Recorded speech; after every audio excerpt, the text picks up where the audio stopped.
Okay guys, tamang ano lang kami dito.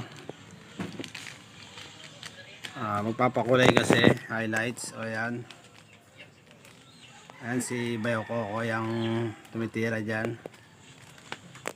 Ayan ang aming security guards, Tuteng. Teng, ano masasabi mo, Teng? Okay lang. Ayan, isa si ML Boy nasa likod. Nasa likod? Si Roblox. Puto ML. Roblox eh.